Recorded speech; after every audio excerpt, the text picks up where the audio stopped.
On June 4th, 1983, my high school was one of the many that took us to Disneyland for grad night. If you've ever been to Disneyland on grad night, you know how much fun and how crazy it can be. The park stays open extra late. The skippers who drive the jungle cruise boats let loose and tell dirty jokes, and there's plenty of opportunities for people to sneak booze and weed in. Getting a bunch of amped high schoolers in Disneyland is one thing, but with a nightlife and party atmosphere behind it, things can get pretty nuts. My two friends and I were particularly excited. We all loved Disneyland, and while we didn't get to visit often, living in the park's backyard gave us more opportunities than most. In addition, we hadn't been since the new Fantasyland opened earlier that year, going from a sort of medieval fairground into a storybook village, so I was kind of looking forward to that. Unlike a lot of people who were there, we intended to keep things clean and have a grand old time of it, hit as many rides as possible and just revel. The big plan for the night was kind of ambitious, and maybe a little reckless. To this day, I can't remember who suggested it first, only that we all thought it was a great idea. We had already gotten into the park and gone on a number of rides when it was brought up, while we were sitting on a bench in Frontierland eating churros.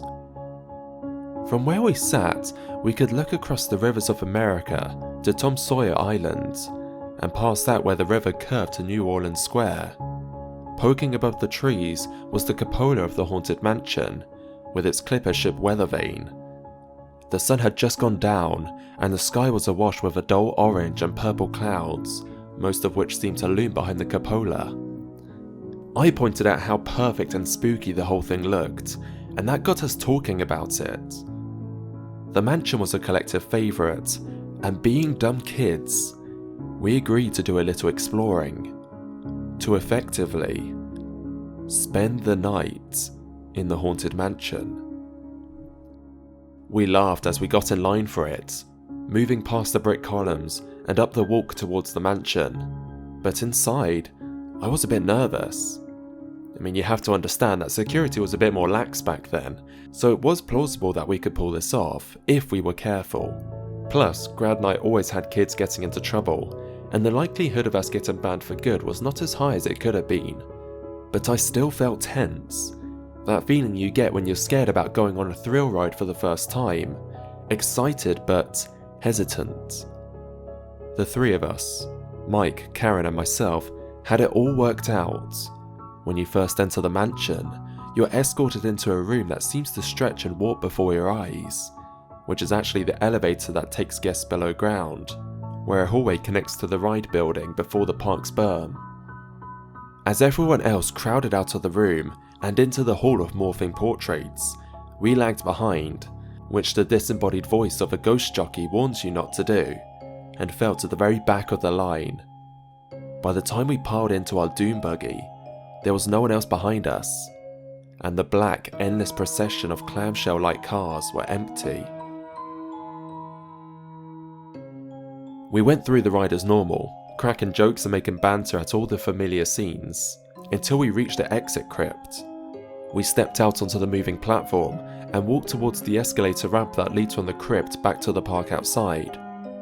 If you don't know, the escalator hugs the wall on the right, but on the left is a small crypt scene where a tiny ghostly bride stands on a stone shelf and tells you to hurry back, hurry back.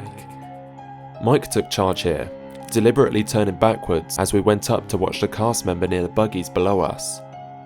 Mike's a big, broad-shouldered guy, a football player through and through, and his bulk hid me and Karen from view as we slowly descended.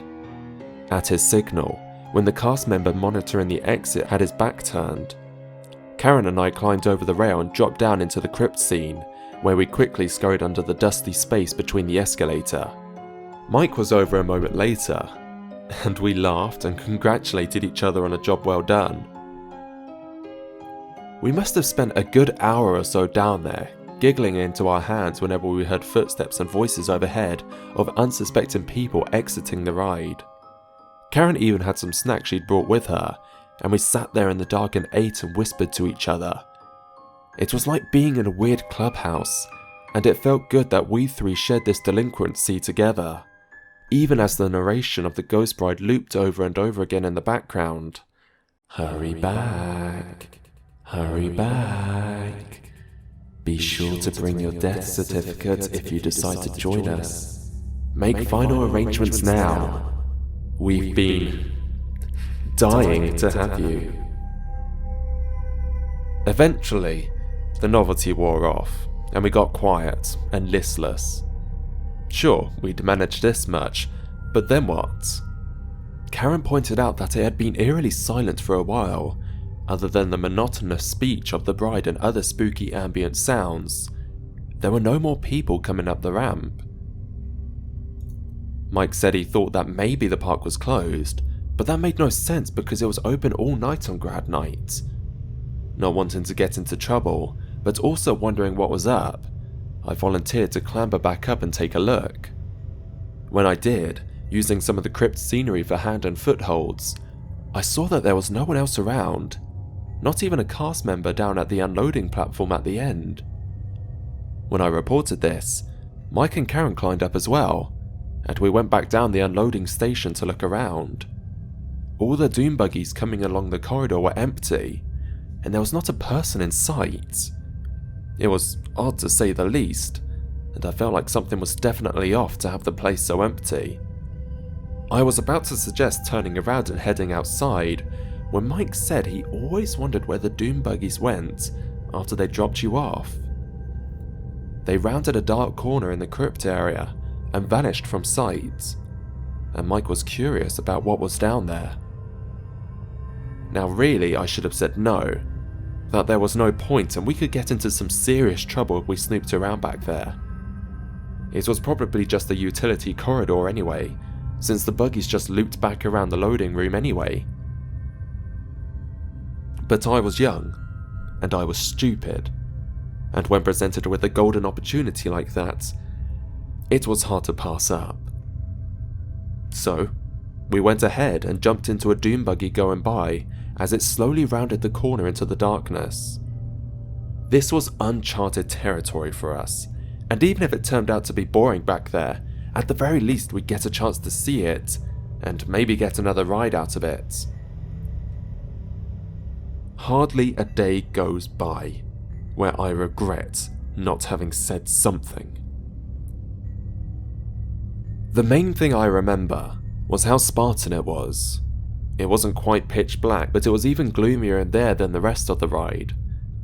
There were small lights set into the walls on either side of the truck, but they were low to the ground and far between.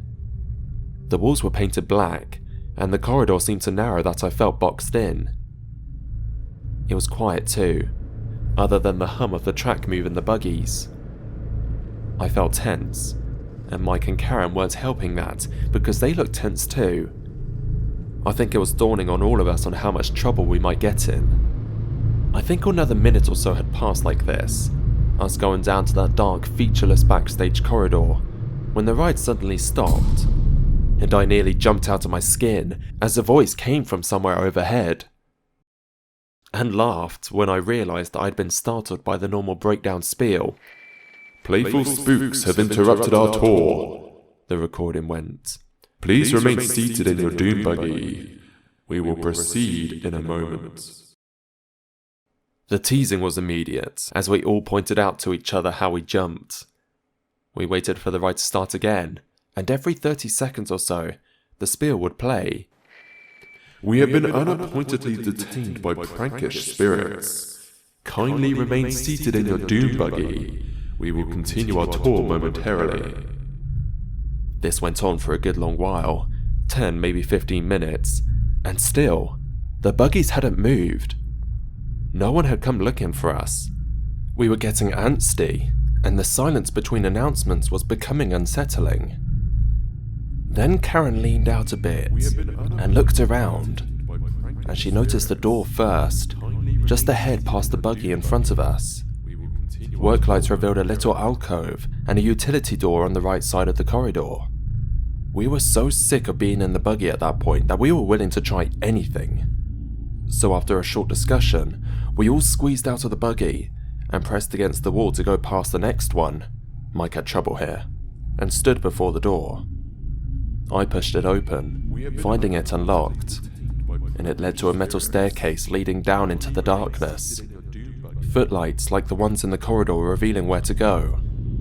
I was thinking up excuses in my head as we went down the stairs to explain why we were stepping into Disney's underground utility corridors, the infamous utilidors, said to run like a spiderweb beneath Disneyland, if someone found us, and by this point I hoped someone did.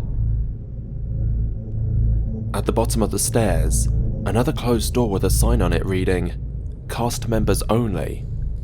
We pushed through that as well, and we were legitimately surprised to see that it opened into what looked like a themed hallway. Disney, even backstage, seemed to be paying attention to style, as this hall sported the purple demon wallpaper and wainscoting of the rooms above. It was even lit by candle sconces on the walls, the fake flickering bulbs coated with cobwebs and dust. Several detailed wooden doors lined the wall, with out-of-place white placecards mounted to them. Each was marked as a prop room, with a corresponding number. As we made our way up the hall, we tried each door we came to, and found them all locked. The first door, prop room 1, shook a bit, but wouldn't budge. Same with 2 and 3. Mike chuckled, as he said he wondered if we would find Walt Disney's frozen head down here, but I could hear a nervous waver in his laugh. Even I was feeling some sense of dread with each door we tried. Something hard to place, but it was nagging at my mind. At door 4, I put my ear to the edge of it and thought I heard what sounded like rushing water or faint TV static from the other side. And at 5, I noticed that the foe of candles flanking it were flickering more sporadically than the rest, like they were faulty. Door 6 to the left, and near another plain utility door that marked the hall's end, was the only one that yielded to us. And I was the only one who turned the cold handle and opened it for the first time. It's difficult for me to describe what I saw in there without shuddering, because even now my telling makes it sound fairly normal. That is, as normal as a room hidden under a theme park attraction can possibly be. It wasn't very big, almost like a large storage shed. Unlike the hall, this one was the bland utility black, and lit by a single fluorescent light in the ceiling, albeit a dim one. The walls were lined with metal cabinets, and there was some sort of large archaic gadget shoved into one corner, not unlike the old computer banks from the 60s. But what caught my attention right away was the grinning figure near the far wall, across from the door. A dummy, or animatronic of some sort, lifeless and unmoving, but standing on its base. The discovery was fascinating to all of us, and without thinking we all edged into the room and immediately approached the figure. It was clearly meant to be one of the ghosts from the ride, a spectre in a top hat with a skull-like face, cartoony, bulging eyes and leering smile. One of the teeth was even painted gold. He stood in a bow-legged stance, one gnarled hand holding onto a cane and the other a hatbox.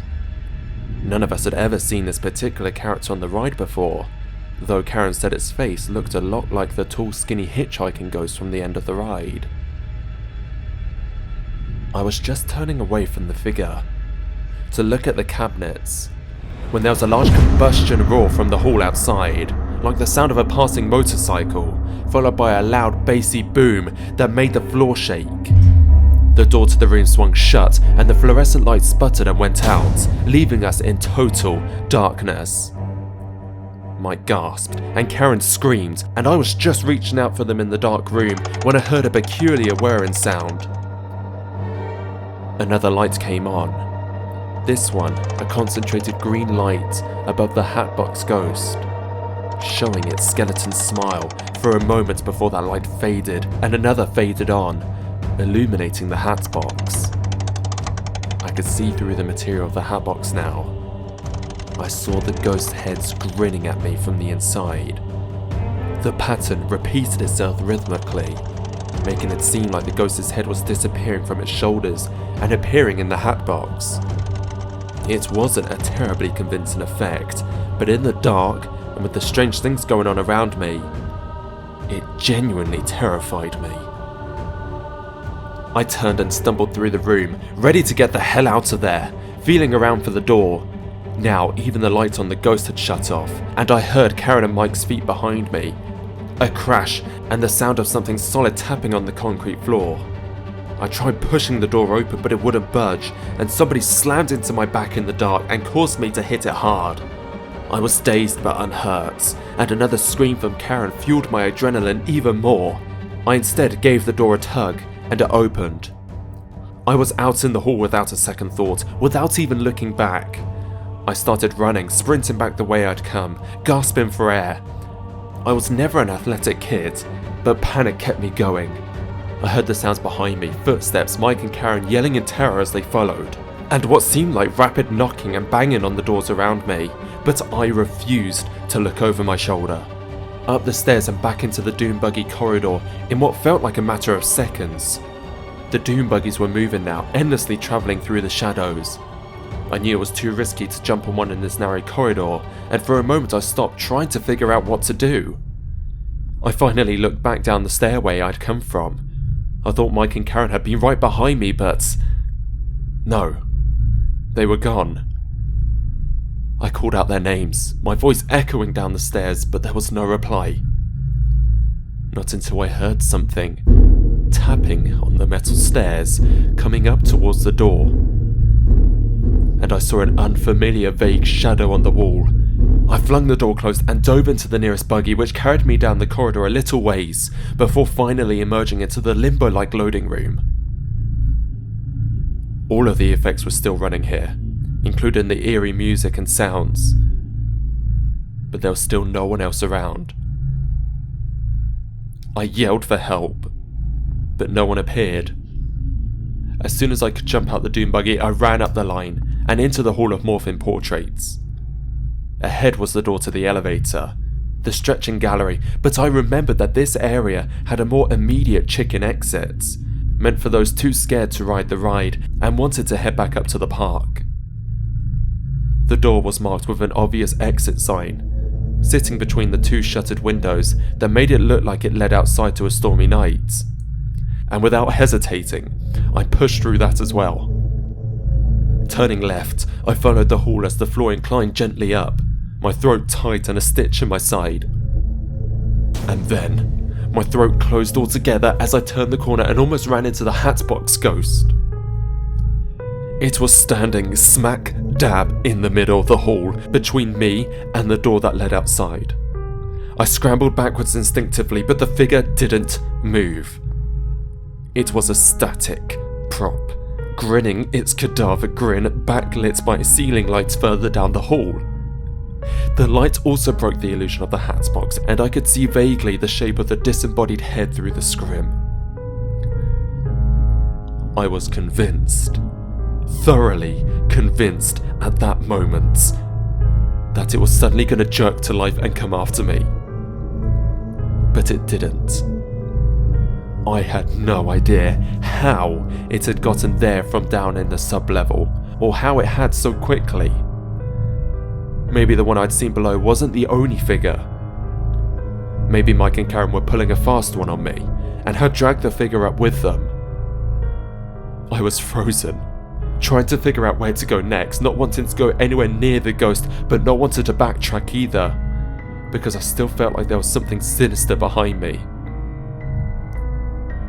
Nervously, I croaked out the names of my lost friends, Mike, Karen, but there was no reply. Noises from the ride seemed to come floating down the hall, muted but ever present. Then, I heard the groan. It could have been a human groan, or something more mechanical, but I definitely heard it. It didn't sound like any of the standard audio, and it came from a point somewhere near or past the hatbox ghost, maybe from even further down the corridor past the exit. As if this were a trigger, I realised that either my eyes had adjusted to the dark or the lighting had somehow changed, because I looked again at the hatbox and saw something inside through the screen. There was still a head in there, but I know it wasn't the ghost's head. It wasn't even a cartoon caricature of a head. It wasn't Mike or Karen. At this point, the details elude me. I know that what I saw shook me to my very core, and that's part of the reason why it's taken me so long to recount this. I remember seeing the thing in the box. Seeing that it was indeed a human head. A man's face, a face I didn't recognize, seemingly looking back at me with shocked, pleading eyes. But after that, there's a blur of sheer terror and snatches of frightening images, gnarled hands, tombstones, pneumatic hissing, the stretching of the room going in reverse, shrinking too fast, the ceiling rushing towards me, the corpse hanging in the rafters descending on me.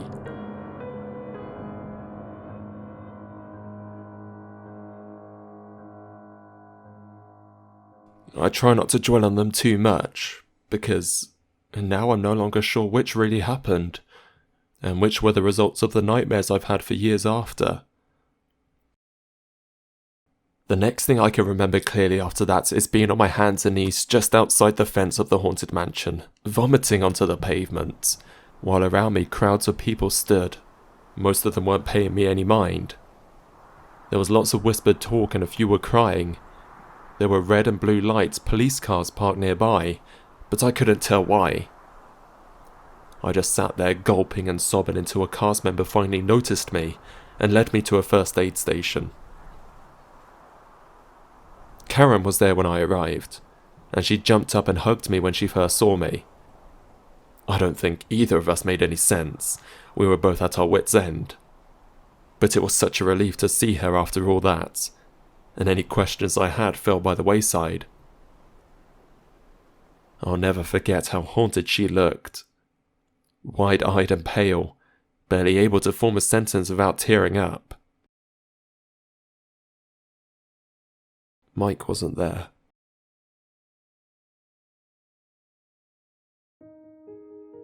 That fateful night has never left me. And in the years since then, I've slowly begun to piece together the details, trying to, vainly, make sense of what happened.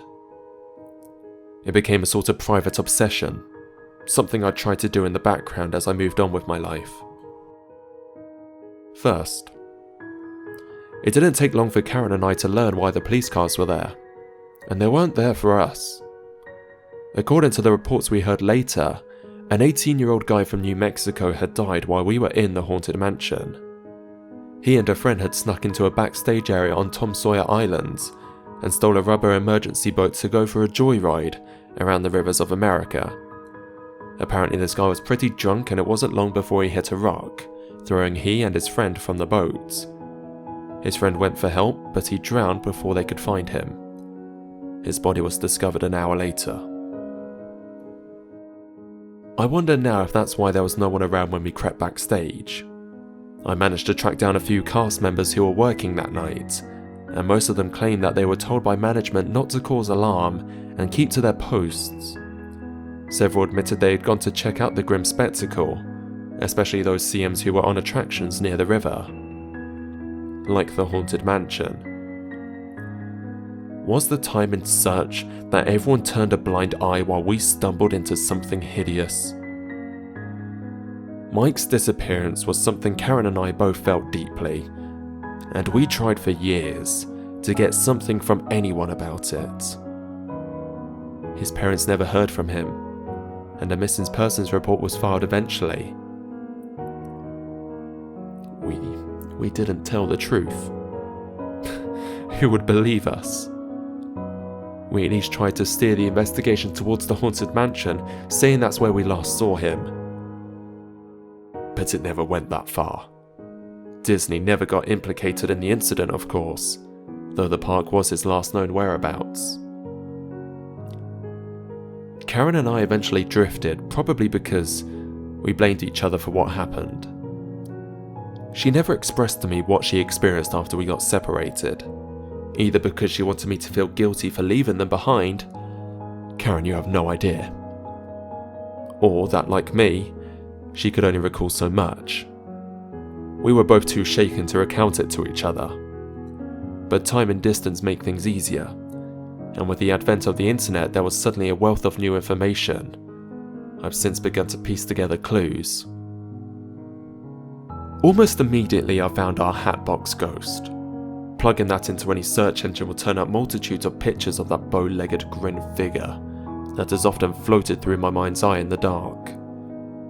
It was apparently part of the attraction when it first opened in 1969, and much of the promotional material at the ride at the time featured this character and his ubiquitous hatbox. He originally stood in the attic scene, right across from the ghostly bride with a beating heart, but was quietly removed from the ride after only a week. Apparently the effect of his disappearing head never worked properly, or so the official account goes. In recent years, the Hatbox Ghost has gained a fan base. Groups of Haunted Mansion fans want to see him restored to the ride. It's wishful thinking, I'm sure, because that figure had to be stored downstairs for a reason. It took longer to find out about the backstage area where the Doom buggies go. That empty corridor not originally meant to be seen by guests. Disabled guests, however, travel that route all the time. Wheelchair access to the ride is done through the limbo-like loading room, and guests travel back around this room to reclaim their wheelchairs and head back out. I've posted about it and posed queries for details about that area, but no one has given me a description that sounds like what I went through. It's been described as short, bland, and with some sort of catwalk going over the track, but no mysterious alcove or obvious doorway. It takes less than 30 seconds for the Doom buggies to go through, and then you're back in the loading room. I suspect Disney might have changed that area since the 80s, but why? Most recently though, I've come across an old factoid that seems more like a morbid curiosity than anything else, unless one's been through what I have. It's not about the Haunted Mansion, however its nearby e-ticket neighbour, Pirates of the Caribbean. According to the story, and this has been published in various Disney-owned books, so it's no vague rumour. The people who built the ride felt like the faux skeletons at the time weren't convincing enough for the underground grotto scenes, so they borrowed real human remains from the UCLA Medical Center, dressed them up like pirates, and put them in the caves. Let that sink in for a moment. Millions of people went by on boats and had no idea they were looking at real skeletons, all propped up in pirate garb. Eventually, they were replaced with convincing fakes, and supposedly the bones were returned to their countries of origin for proper burial. But who's to say they were? What if something was left behind in that basement when the bones were taken? What if Pirates wasn't the only ride that did this? The show building of the Haunted Mansion was built alongside the rest of New Orleans Square in 1963, but it took another 6 years for the actual attraction to open. Why the delay? It couldn't have just been the gridlock from the 1964 World's Fair and Walt Disney's death in '66, could it? All this is speculation, and a string of understanding that raises more questions for me than it does answers. I want to get to the truth of what happened that night, but everything I've found doesn't add up to a concrete explanation. Perhaps there isn't one, though I desperately want there to be, and I can't go back. I won't. Not after the things I saw and felt. I haven't set foot in Disneyland since that night. Maybe though. Maybe it's time I tried again. Karen, if you're out there and you're hearing this, I'm sorry. About everything.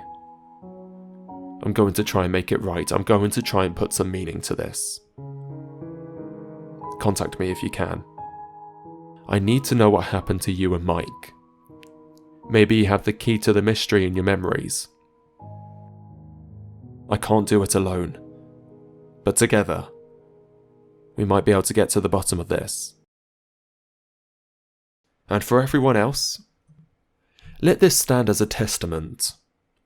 Some things are backstage for a reason, and a company like Disney must have a multitude of skeletons in its closets. Think twice before you pull some stupid stunt like I did. Because it might not be security that finds you.